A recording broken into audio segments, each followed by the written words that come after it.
as children. He had you chained to the bed. Yes, he sexually abused and raped me. Held captive. There were leaves all over the house. It's everywhere, all over the walls. He said if I was hungry, I had to eat a dead squirrel. Now in a daytime exclusive. You've remained silent for 20 years. Their shocking stories. I heard the toilet flush and running water. At that time, I knew he was killing my brother in the bathroom. John wanted to take a picture of me like I was dead, so then the cops would stop looking for me. They never thought that I was getting out. We're going to take you inside the underground dungeon where Katie was held captive. She could scream, but we couldn't hear her because she was 10 foot underground. I knew that I had to survive, no matter what. Some of you might remember this little girl. Her name is Katie Beers. 20 years ago, her face was plastered all over the news, and a nationwide manhunt ensued after she vanished into thin air. Her picture appeared on every major newscast. Her story was updated hourly. Days went by. Hope started to fade until police made the shocking discovery. It was a story that sent chills down the spine of a nation. It was just 2 days before her 10th birthday on a cold December day in 1992 when little Katie Beers went missing. She was last seen with John Esposito, who later claimed that Katie vanished from his sight at a Long Island arcade. The last time I seen her, I gave her $5 and she was walking toward a machine. Okay, we're gonna go into the woods. Katie's godmother told reporters she received a phone call from the little girl screaming that a man had kidnapped her.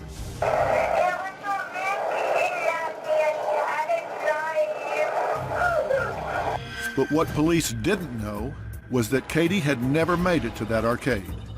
Instead, she was being held captive inside the home of the man who had first reported her missing. She was in apparently in a secret room in his house. Inside a converted garage, detectives found a bookcase. Behind it was a 200-pound slab of concrete that had to be hoisted by a hook and chain. A wooden trap opened to a shaft that led to a small room, not unlike a coffin, where Esposito kept little Katie hostage for 16 days. Katie, how are you feeling? It was Esposito who ended up cracking under pressure. He led police to his secret dungeon and ultimately to Katie. He was convicted of kidnapping and is still serving a sentence of 15 years to life. In the 2 decades since her rescue, Katie has remained silent, working through the trauma and trying to live a normal life. Now, for the very first time ever, Katie is sharing her story exclusively here with us today.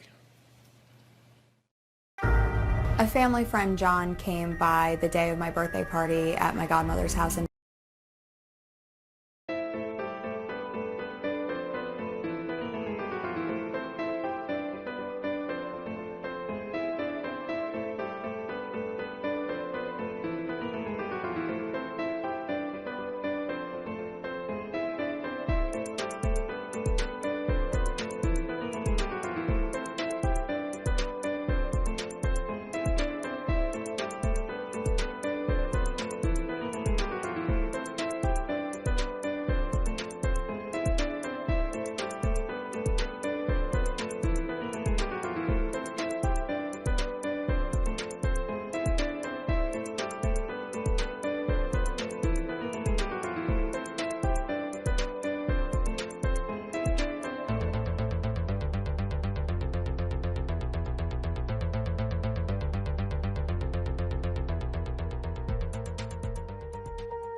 Swear I won't forget this, why do I regret this? In my mind reckless, thoughts are feeling endless. Sitting up, I'm breathless, anxiety's infectious. I feel so defenseless, betrayed and embarrassed. I hate being open, I hate being broken. I feel like an ocean filled up with emotion. Anger ain't a potion, rub it on like lotion. I can feel it soaking, reopen, the scars have awoken.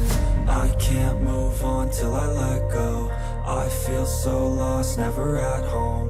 Need to be strong, every breath hold. Cause I can't move on till I let go. I can't move on till I let go. I feel so lost, never at home. Need to be strong, every breath hold. Cause 'cause I can't move on till I let go.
Dropped off a gift for me. He asked my godmother if he could take me to an indoor amusement park to celebrate my birthday. John told me that he wanted to buy me a video game. I told him that I did not have a console to play it. John told me that it was okay that I could play it at his house. I was 9 years old and I had a funny feeling. We walked into his living room and then we went into his bedroom. I was scared at that point.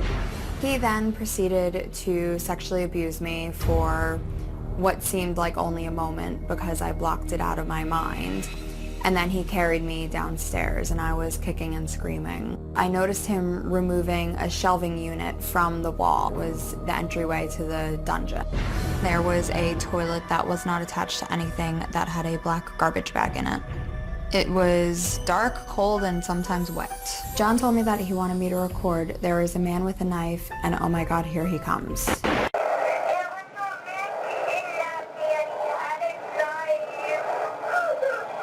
I went into survival mode. I braced my back against the door and kicked it as hard as I could, hoping to be able to get out. I was terrified. I turned 10 the second day. During my captivity, John used to chain me by the neck. He sexually abused and raped me. He hit me a few times. I tried different tactics to get John to let me go. Scream and holler, hoping that somebody would be able to hear me. John brought me down food and drinks. I would only eat and drink the prepackaged foods. I didn't know if he was going to drug them. John was making audio recordings of me. I never wanted to hear them, nor allow anybody else to ever hear them. On the 16th day of my abduction, John came down. I could hear him talking to somebody. I thought that he was bringing friends or somebody else to abuse me. And when they opened up the door, one of the gentlemen said, "I'm a cop, you're safe now." And I didn't believe him because I never thought that I was getting out.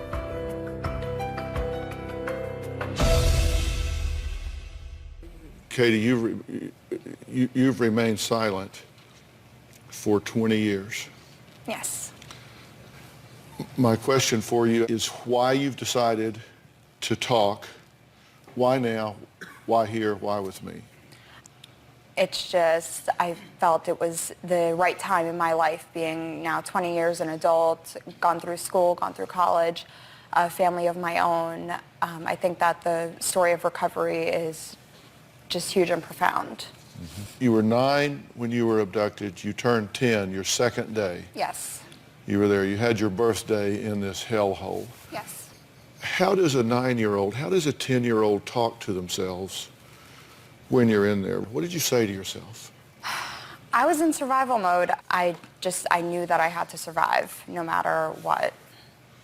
So you said that to yourself? Mm-hmm. Yes. And so you said, I got to stay alive somehow. Yes, I had the will to survive. I wanted to survive so I could go back and live with my biological mother and to go live back with Linda. I've obviously read your book. You talk in here at one point about that he would bring you food. And understand, we're talking here about a 10-year-old child. You had the wherewithal to say, I'm not going to eat anything that isn't prepackaged and sealed up because you didn't want him to drug you. Tell us why. From the first day, he wanted to take a picture of me laying on the ground looking as if I was dead. And I was fearful that if he had drugged me or come down at some point when I was asleep, he would get the picture that he wanted to, and the cops would stop looking for me. You thought he would leak that picture out, they would see you, think you were dead, and therefore stop the search. Yes, he actually told me that he was going to anonymously send the picture to the police so that they would stop looking for me. Now, when you were down there and you were on this bed, he had you chained much of the time, right? Yes, he had a chain that he would put around my neck. He realized quickly that my wrist could come out, so he didn't bother with that anymore. So just put it around your neck. Yes. And chained you like to the bed. Yes. At that point. You said you wanted to stay alive to get back to your aunt. Yes.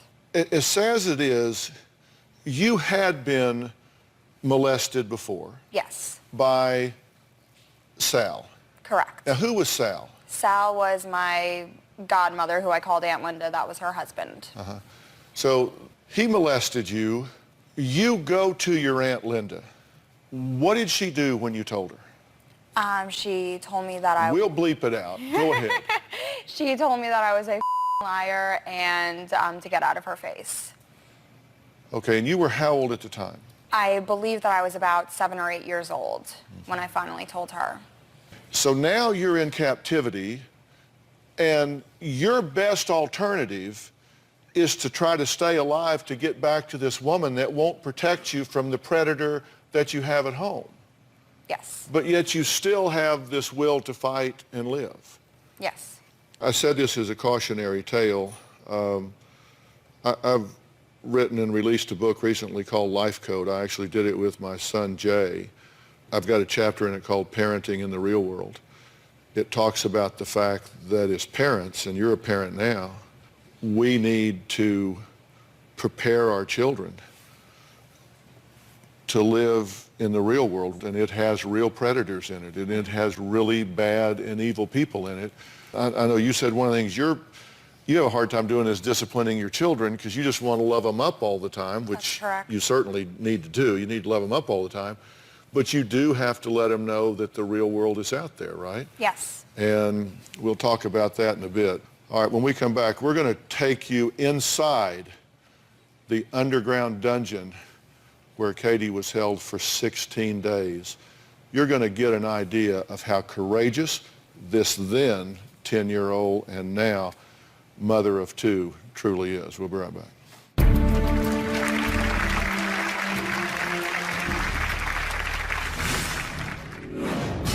Now you are seeing a concrete cover. This will expose the shaft, a drop down of about 7 feet where Katie was pulled and pushed into. And later, he tied my hands and legs with a rope. There was a plastic bag that he had laid me over top of. Later I found out that he had laid me on their dead bodies in the car.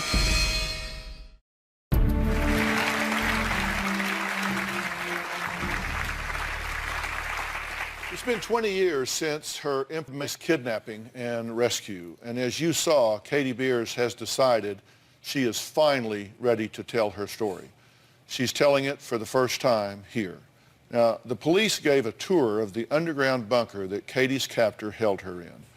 Take a look. Each and every time he went to this room, and this wheel is taken, and now you can roll that entire wall unit forward. You roll the underlayment foam back. Now you are seeing a concrete cover, and concealed above in this hanger system is another hook. This come-along he kept in the garage. There's a little cutout handle that allows you to reach in and pull up the plywood cover. This will expose the shaft, a drop down of about 7 feet where Katie was pulled and pushed into. The only way you could get through it is on your stomach or on your back.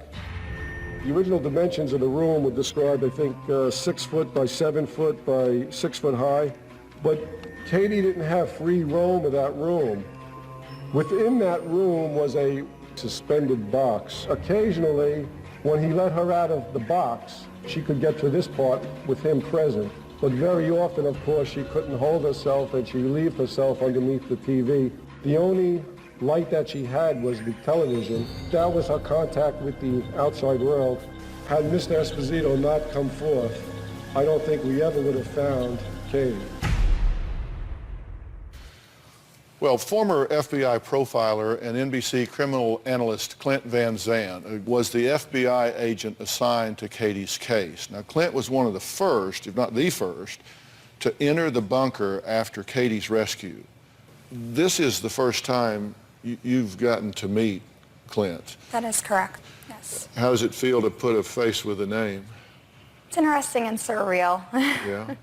You say this is worse than Silence of the Lambs. And we all remember in Silence of the Lambs, at the end, the senator's daughter was in a big kind of well in the middle of a basement. It was just a round hole in the ground.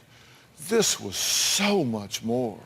This was so diabolical. I mean, this was something in this man's demented mind that he had built, labored secretly at nights, building this under his house, and said that it was only going to be for Katie. You were somehow his perfect victim, but you were tough.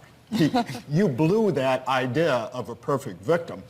We've created an animation that shows the sophistication of this bunker in 3D. And maybe you can walk us through this. Sure.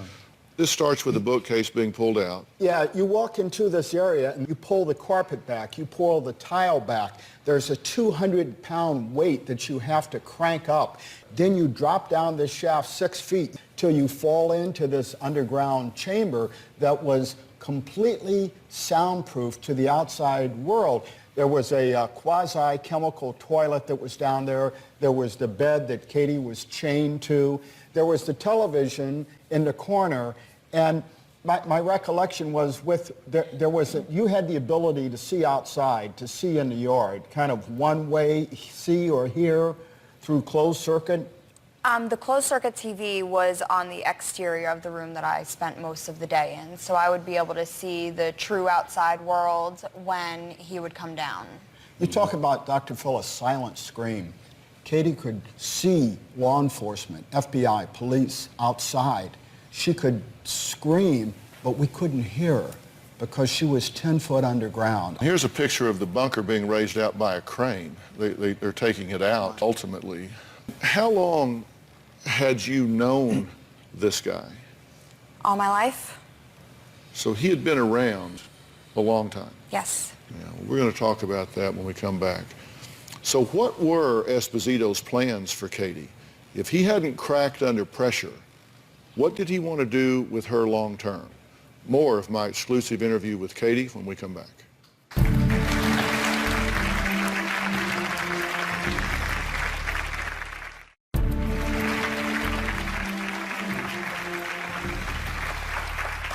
It was 20 years ago when Katie Beers was taken, just vanished like that, only to be held for 16 days in an underground bunker by her abductor, John Esposito. He finally cracked under pressure, or she never would have been found. She's here today with an exclusive interview, speaking for the first time in 20 years. Clint Van Zandt was the FBI officer that was assigned to the case. He was the first one into the bunker after Katie had been rescued and was a central player in cracking Esposito to give up the information for Katie to be found. Now, Katie, you used a lot of different strategies in talking to him to try to get him to turn you loose.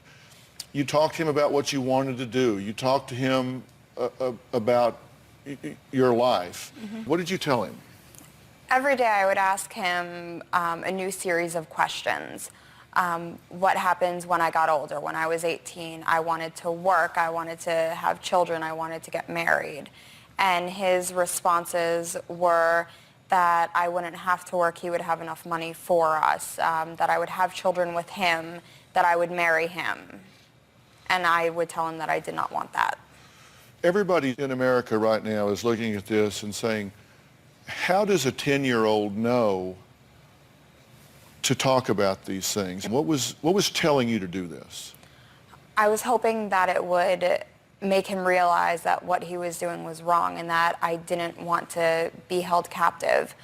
That was a really smart thing to do, to create a future for someone who may not be thinking about a future. It really stretches things out and can keep both of you alive. Was there any criminal history with this guy? Yeah, he had, and that was part of it. He had attempted years before to take a little boy out of a shopping mall, and he was caught doing it. He had this history of doing something like this, which again kept him in our sights. I mean, the police department did a wonderful job of keeping him as our prime suspect so we wouldn't go away. You know, milk carton kids, you look everywhere. In Katie's case, it had to be this guy, and he had to know where she was. Just so you know, John Esposito was found guilty of kidnapping in the first degree. He was sentenced to 15 years to life. He is up for parole again in September of this year. So how do you feel about the fact that he could be paroled this coming September? At this point, I've spoken my piece. I've talked to the parole board during his first parole hearing. But if he gets out, I don't think that he'll be a very productive member of society. I can't foresee that. Katie has written a book called Buried Memories. Katie's co-author wrote to Katie's abductor, John Esposito, and requested an interview. Here are a few excerpts from John Esposito's letter in response to this request. You don't understand how it is in prison every time something happens about my case. I get punished in here. Inmates say bad things to me, and I must endure it. I believe I've been punished enough. The only thing I wish for is to die in freedom. If you write this book, I will be punished again and again. What was your response to that? As a 10-year-old, he held me captive for 16 days. He knew that he was going to end up going to prison eventually, and it was something that he would have to deal with. Do you think he should spend his life in prison? Yes. Do you think he should die in prison? Yes, preferably. And you're okay with that? Yes. How has what happened to you affected the way you mother your children? One of the hardest things for me about mothering my children is disciplining them. But I also understand that I'm not doing it, that we're not doing it to harm him or hurt him, nor do we do it often. As I wrote in Life Code, our job is to prepare our children for the next level of life. You want your kids to be street smart. You want them to be savvy. Yes. You want them to be aware, because you came by it at a very high price, but you were a very street smart, savvy girl with a survival instinct that got you here today. Don't think that you're doing them a favor by indulging, because you're really not, because they'll pay the price later, and you'll really be glad you did. Now, I read your book, so you have to read mine. It's just tit for tat, all right? Look, I want to thank Katie for sharing her story exclusively with us today. Katie's book, Buried Memories, is in stores starting today. And this is well done. Thank you. And it is an inspirational story. I mean, it truly is. Thank you for coming here and talking about it. Thank you for doing this today. And I'm going to ask Katie to stick around because next we're going to talk about another story. 2 years ago, the disappearance of 4 people led to an unimaginable sequence of events. Murder, kidnapping, and a horrific obsession with leaves and trees. Sound bizarre? Well, when we come back, the little girl who survived it all is here to tell her story, and I want her to know, Katie. We'll be right back.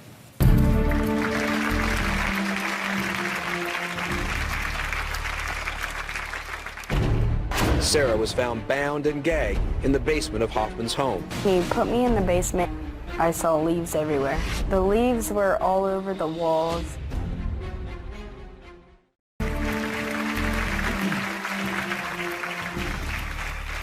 Well, in the fall of 2010, what started out as the disappearance of 4 people quickly turned to a horrific story of murder, abduction, and a killer with a bizarre obsession with leaves and trees. We continue to follow breaking news this afternoon. 4 people, including Tina Herman, her children Cody and Sarah, and a family friend, Stephanie Sprang, mysteriously disappeared. It did look like there was some sort of violence that occurred. The blood evidence in the house revealed 3 separate violent attacks and showed the victims were dragged to the bathroom. One man is in custody today accused of kidnapping Sarah Maynard. We have located and rescued 13-year-old Sarah Maynard. Sarah was found bound and gagged in the basement of Hoffman's home. A SWAT team rescued the girl and arrested Hoffman. In the end, Hoffman does cooperate. Well, deep in the woods behind me is where deputies found the 3 bodies. They were in trash bags placed inside a hollow tree. The discovery was so gruesome, even the sheriff was shocked. My entire law enforcement career, I have never experienced something like this. Well, today in a daytime exclusive, Sarah, now 15, is here to tell her story of survival and how she made it out of this horrifying ordeal alive.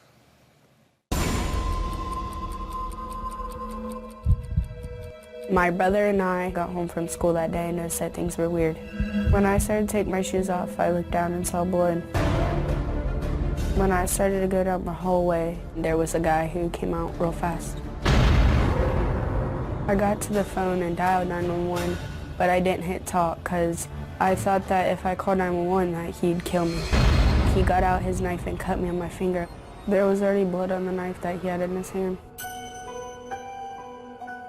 I saw blood everywhere. There was blood on the walls, all over the floor. That is the moment when I began to think he killed my mom. He tied my hands and legs with a rope and then put me in the kitchen. At that time, I knew he was killing my brother in the bathroom because I heard the toilet flush and then I heard running water. He told me to sit up so he could blindfold me and gag me. He had put me in the back seat of my mom's friend's Jeep. There was a plastic bag that he had laid me over top of. Later I found out that he had laid me on their dead bodies in the car.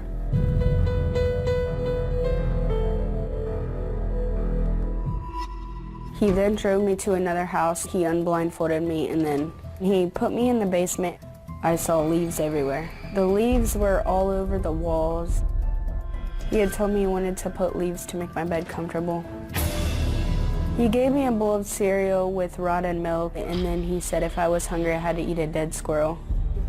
I didn't eat anything for 4 days. Didn't sleep.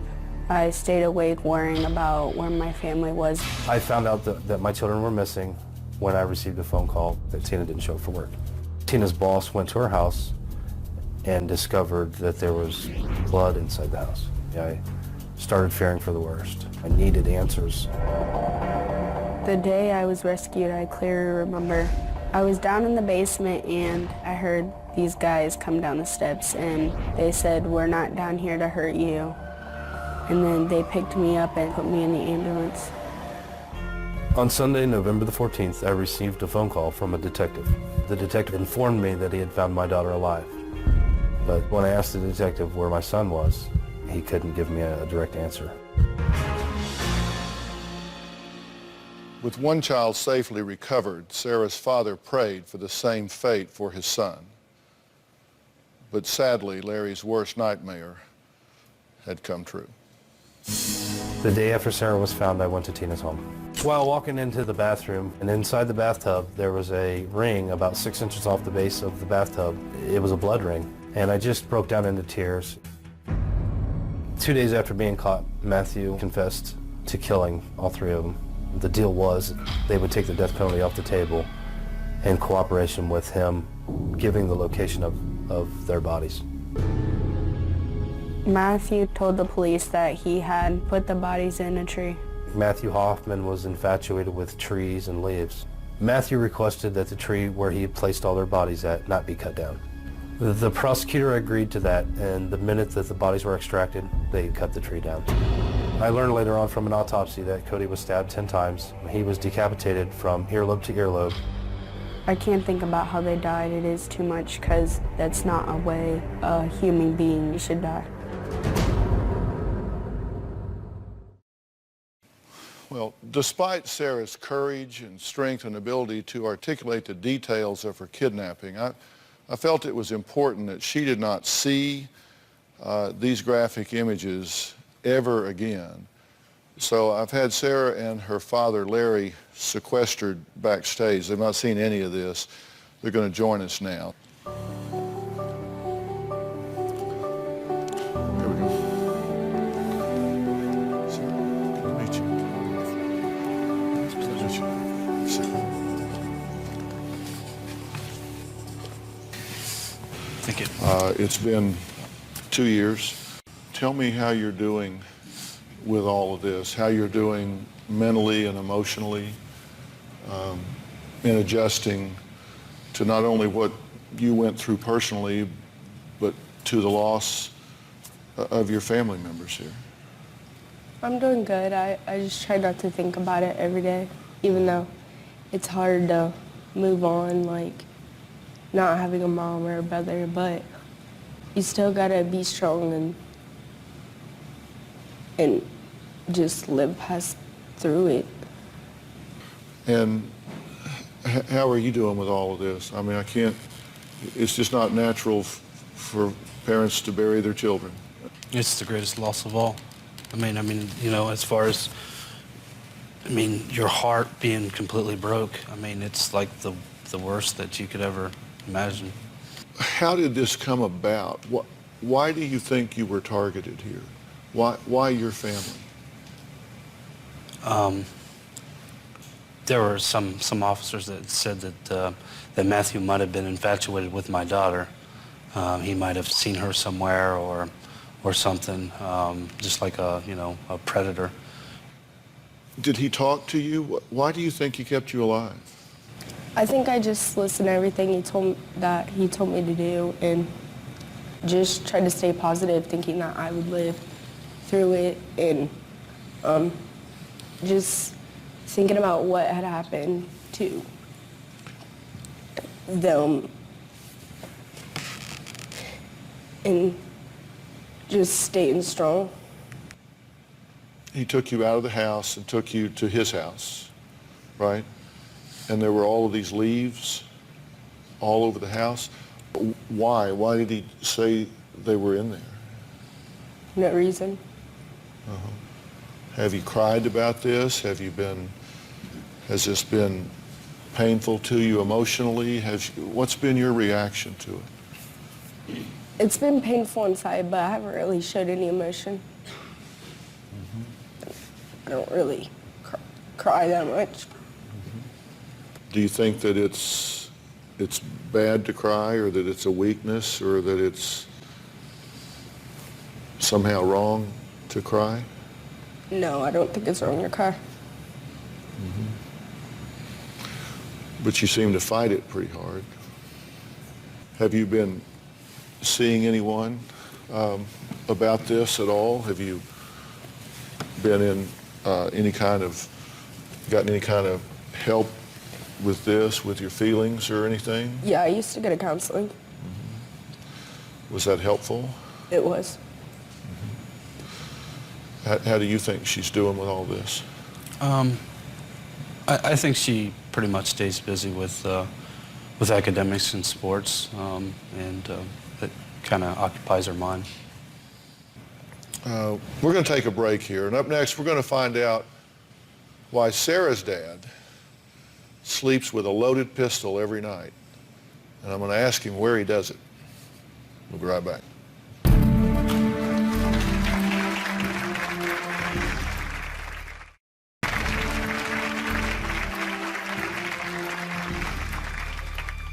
Two years ago, Sarah walked into her home and found herself in the middle of an unimaginable nightmare.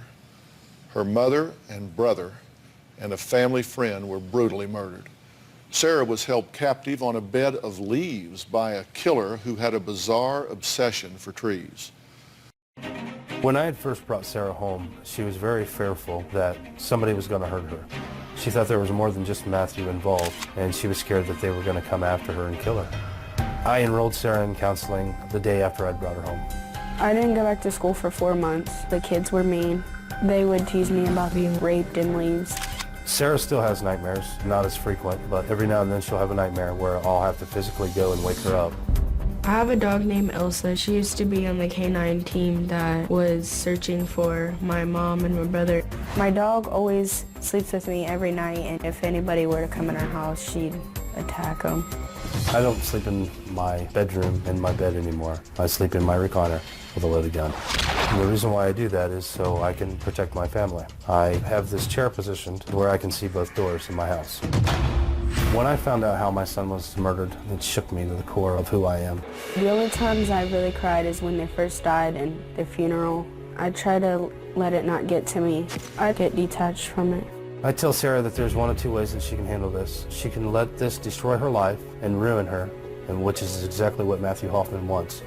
Or she can use it as motivation and live life the way she wants to live it. You sleep with a gun every night. That's correct. I feel that I can best protect my family from my living room in my recliner with my loaded gun. Mm-hmm. Do you sleep? Not very much, a couple hours. Kind of in and out? Yeah. Yeah. How do you sleep at night? I have nightmares, but I sleep. What do you see in your nightmares? People chasing me, killing me, burning me. How long has it been since you've seen anyone professionally? Therapist, counselor? Probably about 6 months, maybe. About 6 to 8 months, yeah. Yeah. The two of you have written about this, and this can be very helpful to do this in a sense. The book is The Girl in the Leaves, and it's by Sarah and Larry. And I've studied this book just as I did your book, Katie. But there comes a time where you need to start looking at this in a different way, and you need to move in to a grief process in a very focused way for both of you. And you can provide some real leadership for your daughter here. The worst thing in the world you can do is to focus on the details of this. And those memories, it's part of the God's grace. Those memories will decay in your mind. And Sarah, let me introduce you to Katie Beers right here. Say hi. She's been through trauma like you have, but she's 18 years further down the road than you are. And Katie, it does lift. It does get better, right? It does. It will definitely get better. You need a support system. You need somebody to talk to, a therapist, a counselor. Just going over how you're feeling every day, every week, what's triggering your emotions and different things like that. But it is very helpful to talk about everything. I want to introduce you to someone else. Dr. Lawless is the chairman of the Dr. Phil Advisory Board, and he's the director of the P&P Center in Dallas, which is a diagnostic and treatment center, and I believe is the foremost authority in the United States, if not the world, on post-traumatic stress disorder, people that have reactions after going through really severe trauma. I just want you to take care of you. It's not selfish to take care of you, and it's not weak to feel. I mean, you gotta do that. Sarah does have hopes. She does have dreams for the future. Thank you so much. I will put that in a place of honor in my office. Okay, thank you very much for that. Sarah says that in the future, she's a ball player too. She says she wants to go to the University of Florida.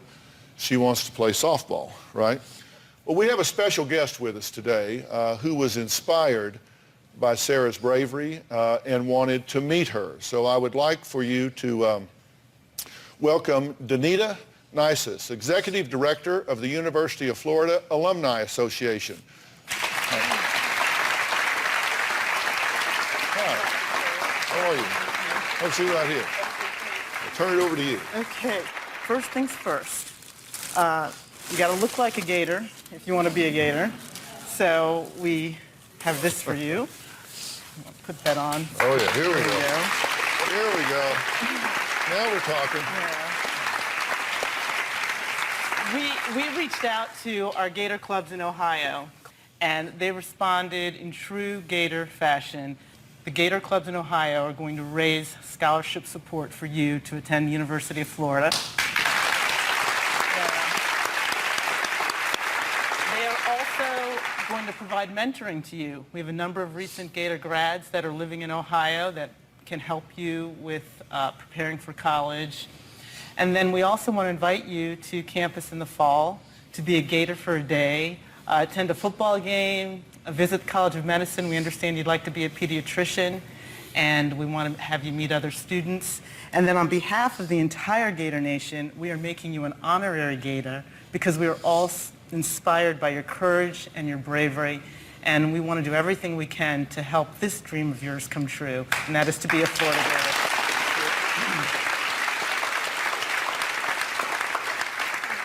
Thank you so much. Thank That you, is so Dr. wonderful. Thank you very much. All right.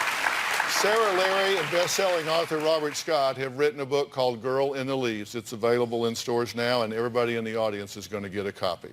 All right?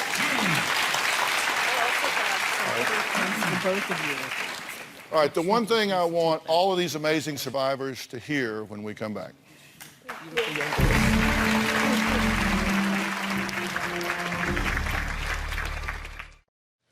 Listen, I just want to talk to every parent out there. You have to believe your children.